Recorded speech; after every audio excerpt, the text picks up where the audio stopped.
Welcome back students.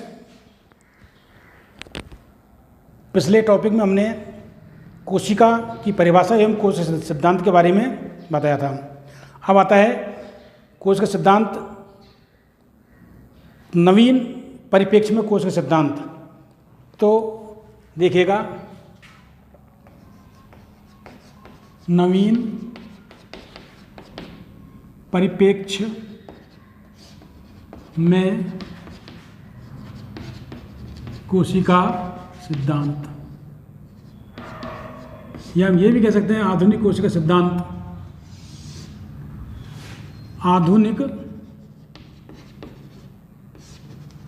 कोशिका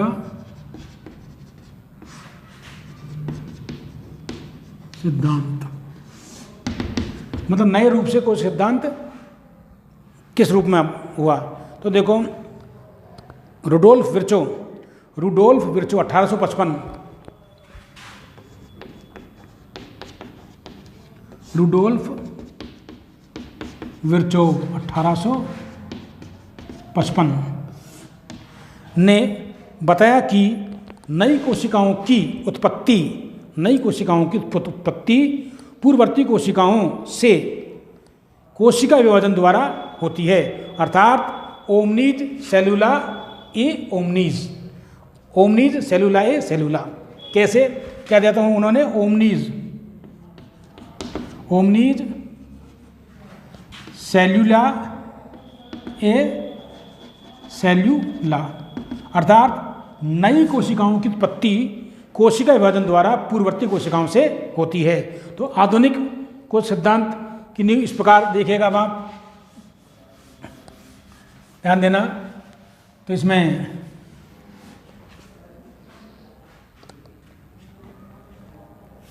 तो देखिएगा, आधुनिक परिप्रेक्ष्य में कोशिका सिद्धांत या नवीन परिप्रेक्ष्य में कोशिका सिद्धांत बात देखिए। तो इस सिद्धांत के अनुसार, इस सिद्धांत के अनुसार पहला बिंदु, कोशिका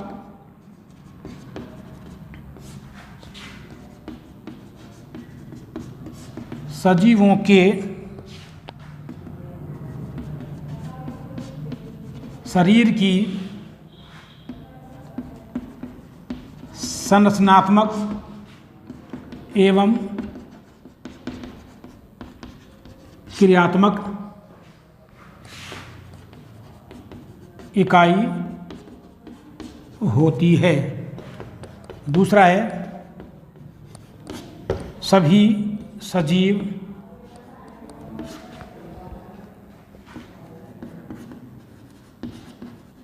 कोशिका एवं उसके उत्पादों से कोशिका एवं उसके उत्पादों से मिलकर बने होते हैं। सभी सजीव कोशिका एवं कोशिका उत्पादों के या उसके उत्पादों से मिलकर बने होते हैं। तीसरा है, ये इंपॉर्टेंट है, नई कोशिकाओं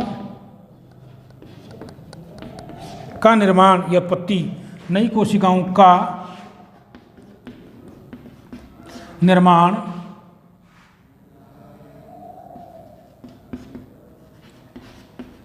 कोशिका विभाजन द्वारा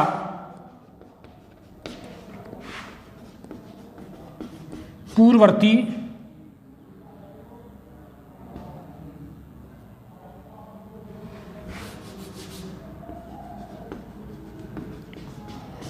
या पुरानी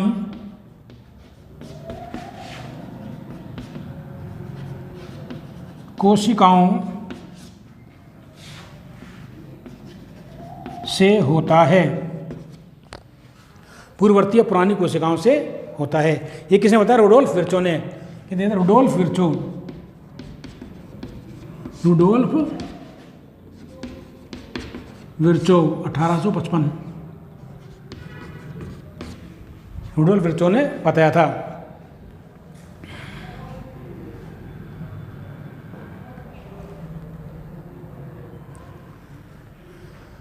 एक वैज्ञानिक और थे नेगली, रुडोल्फ विर्चो और नेगली,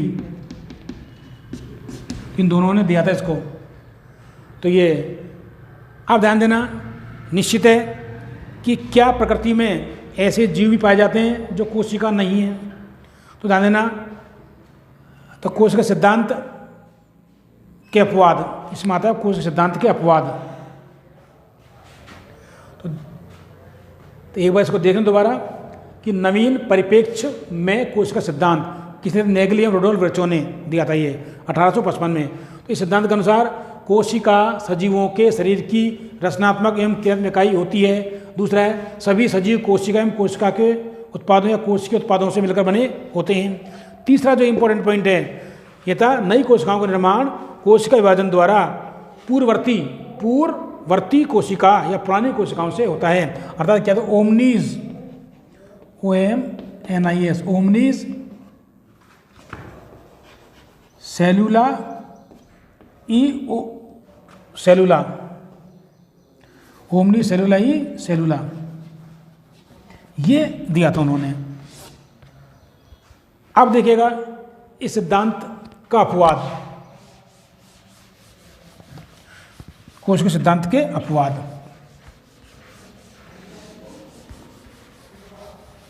तो 11वीं क्लास में परीक्षा में आता है ये कि कोशिका सिद्धांत का प्रतिपादन किसने किया। नवीन परिप्रेक्ष्य में कोशिका सिद्धांत को समझाइए, कोशिका सिद्धांत का अपवाद क्या है। प्रश्न आते हैं बेटा परीक्षा में हायर सेकेंडरी में कि कोशिका सिद्धांत क्या है या कोशिका सिद्धांत का प्रतिपादन किसने किया, समझाइए इसका क्या अपवाद है। तो देखो कोशिका सिद्धांत का अपवाद, कोशिका सिद्धांत का अपवाद, क्या ऐसा कोई जीव है जो कोशिका नहीं हो। इन्होंने क्या बताया कि सभी सजीव कोशिका एवं कोशिका उत्पादों के मिलकर बने होते हैं। तो इसमें है वायरस, अपवाद कौन है, वायरस, वायरस या विषाणु, जो कि क्या है, कोशिका नहीं है। वायरस विषाणु क्या कोशिका नहीं है, अर्थात ये सजीव एवं निर्जीव के मध्य की योजक कड़ी बताया गया इनको। सजीव एवं निर्जीव के मध्य की योजक कड़ी कुछ क्या होते हैं, वायरस, ध्यान दीजिएगा। तो वायरस कोशिका नहीं है, तो ये अपवाद है इसका, कोशिका सिद्धांत का, ध्यान देना। तो क्यों है अपवाद, क्योंकि इनमें जो कोशिका नहीं है पूरी है, अर्थात जब किसी जीव में प्रवेश करते हैं तो वो उसी जीव को अपनी कोशिका बना लेते हैं ये। तो कहने का मतलब ये है, ये अपवाद है कोशिका सिद्धांत का, अर्थात इनमें स्वतंत्र विभाजन की क्षमता नहीं होती है। कहने का मतलब ये है, इनमें स्वतंत्र विभाजन क्षमता नहीं होती है। ये किसी जीव की कोशिका को ग्रहण करके या उसमें प्रवेश करके स्वतंत्र विभाजन करते हैं। अब आता है, यदि कोशिका का समग्र अध्ययन किया जाए, कोशिका का समग्र अध्ययन किया जाए, तो इसमें देखो पादपों के आधार पर और जंतुओं के आधार पर कोशिकाएं, वैसे प्रकार में देखा जाए इसका तो कोशिकाएं विकास एवं प्रकार के आधार पर दो प्रकार की होती हैं। उत्पत्ति के आधार पर विकास एवं उत्पत्ति का दो प्रकार होती है, कौन सी, प्रोकैरियोटिक कोशिकाएं और यूकैरियोटिक कोशिकाएं। प्रोकैरियोटिक कोशिकाएं और यूकैरियोटिक कोशिकाएं, अर्थात ये सबसे प्राचीन कोशिकाएं हैं। जैसे प्रोकैरियोटिक कोशिकाएं जीवाणु, माइकोप्लाज्मा और बीजीए ब्लू ग्रीन एल्गी अर्थात नील हरित शैवाल, ये प्राचीन कोशिकाएं हैं। और जबकि यूकैरियोटिक कोशिकाओं में पादप और जंतु आते हैं। तो आप देखिएगा प्रोकैरियोटिक कोशिकाएं, प्रो माने प्रिमिटिव आदिम, कैरियन केंद्रक। तो इसमें देख, इससे पहले मैं आपको ये बताना चाहता हूँ कि जंतु जगत में सबसे बड़ी कोशिका शुतुरमुर्ग का अंडा होती है 11 × 17 mm या cm होता है, जबकि संपूर्ण जगत में सबसे छोटी कोशिका माइकोप्लाज्मा लेडेलाई या माइकोप्लाज्मा गैलीसेक्टम होती है, जो 0.1 माइक्रो एम होती है, माइक्रोमीटर होती है। और भी बहुत सारी हैं कोशिकाएं। तो वैसे कोशिकाएं आकार, उत्पत्ति और प्रकार, कुंडलित, लंबाकार, घनाकार सभी प्रकार की होती हैं। कोशिकाओं की आकृति निश्चित नहीं होती है। फिर भी हम इनको एक बार देख लेते हैं। तो इसमें ध्यान दीजिएगा, उत्पत्ति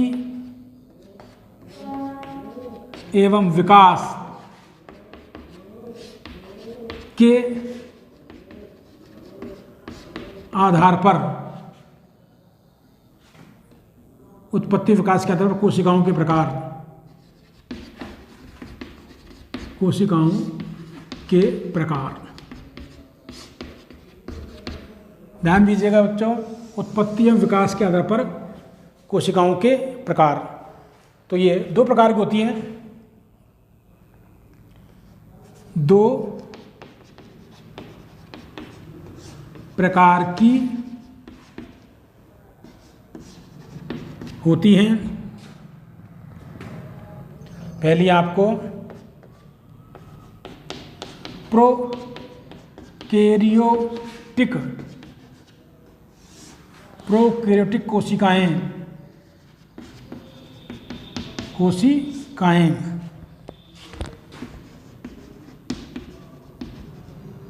प्रोकैरियोटिक सेल्स, और दूसरी है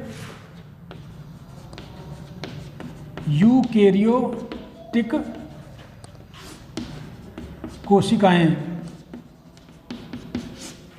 यूकैरियोटिक कोशिकाएं, यूकैरियोटिक सेल्स। तो ये दो प्रकार की होती हैं। उत्पत्ति और विकास के आधार पर कोशिकाएं दो प्रकार की होती हैं। पहली है प्रोकैरियोटिक कोशिका और दूसरी है यूकैरियोटिक कोशिकाएं। इन्हें हम असीम केंद्र की और ससीम केंद्र कोशिकाओं के नाम से भी जाने जाते हैं। प्रोकैरियोटिक कोशिकाओं को असीम केंद्र कोशिकाएं और यूकैरियोटिक कोशिकाओं को ससीम केंद्र की कोशिकाएं भी कहते हैं। तो इनका देखते हैं, इनके बारे में थोड़ा। ये परीक्षा में आने वाला आते हैं प्रश्न कि प्रोकैरियोटिक एवं यूकैरियोटिक कोशिकाओं में अंतर बताइए। तो पहले इसके बारे में थोड़ा जान लेते हैं कि क्या होती हैं ये।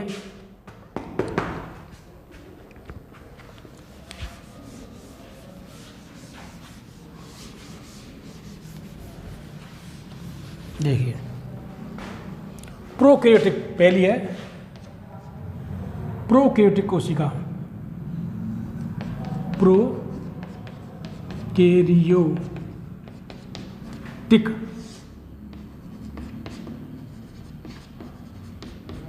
कोशिकाएं। ध्यान देना, PRO प्रोकैरियो, KARYO प्रोकैरियोटिक। ये दो शब्दों से मिलकर बनना है, पहला प्रो और दूसरा है कैरियो। प्रो का मतलब होता है प्रिमिटिव, PRIMITI प्रिमिटिव, और ये होता है प्रोकैरियोन,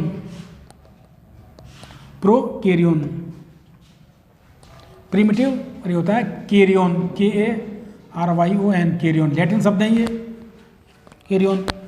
प्रिमिटिव का मतलब होता है आदिम, प्राचीन, इसका मतलब केंद्रक। अर्थात ऐसी कोशिकाएं, ध्यान देना, ऐसी कोशिकाएं जिनमें केंद्रक एवं केंद्रक झिल्ली नहीं पाई जाती हैं, मतलब सुव्यवस्थित केंद्रक एवं केंद्रक झिल्ली नहीं पाई जाती है, प्रोकैरियोटिक कोशिकाएं कहलाती हैं। तो इसमें आपको दिखेगा, अर्थात इनका जो केंद्रक होता है वो आदिम प्रकार का होता है, प्राचीन प्रकार का, जैसे क्या बोलते हैं न्यूक्लियोइड या केंद्र का या जीनोपोर। तो इसमें देखिएगा, परिभाषा देखो इसकी क्या होती हैं। वे कोशिकाएं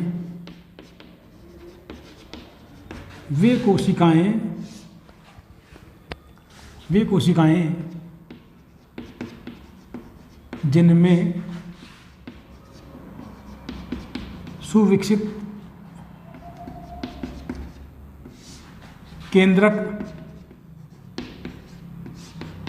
एवं केंद्रक झिल्ली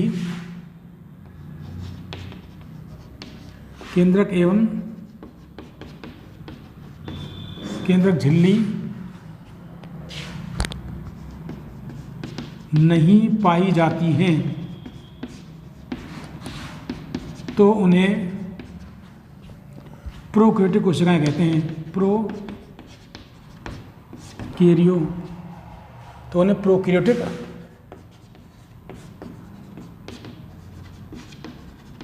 कोशिकाएं कहते हैं। कौन सी कोशिकाएं? प्रोकैरियोटिक कोशिकाएं। तो देखिएगा, वे कोशिकाएं जिनमें सुविकसित केंद्रक एवं केंद्रक झिल्ली नहीं पाई जाती हैं तो उन्हें प्रोकैरियोटिक कोशिकाएं कहते हैं। उदाहरण देखो इनके। उदाहरण: जीवाणु,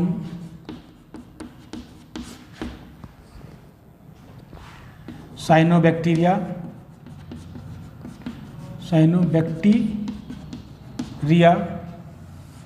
इसके एक नाम और है, वर्तमान में बोलते हैं साइनोबैक्टीरिया। नील हरित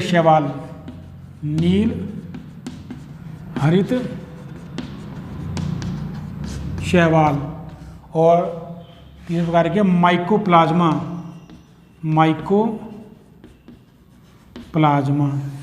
ये सबसे आदिम प्रकार की कोशिकाएं हैं। अर्थात इनमें जो केंद्रक होता है वो सुविकसित नहीं होता है, अर्थात कोशिका द्रव में जो भी होता है उसमें फैला रहता है। केंद्रक मतलब वर्तुलाकार होता है, वृत्ताकार केंद्रक होता है जो कोशिका द्रव में ही फैला हुआ। केंद्रक द्रव में और कोशिका द्रव एक समान होते हैं, उनमें फैला रहता है।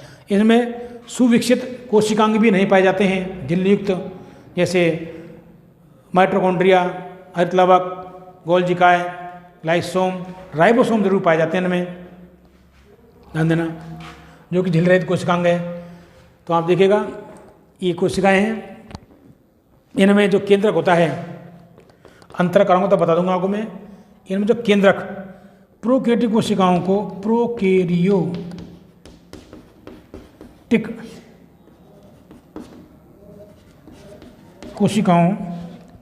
कोशिकाओं के केंद्रक को प्रोकैरियोन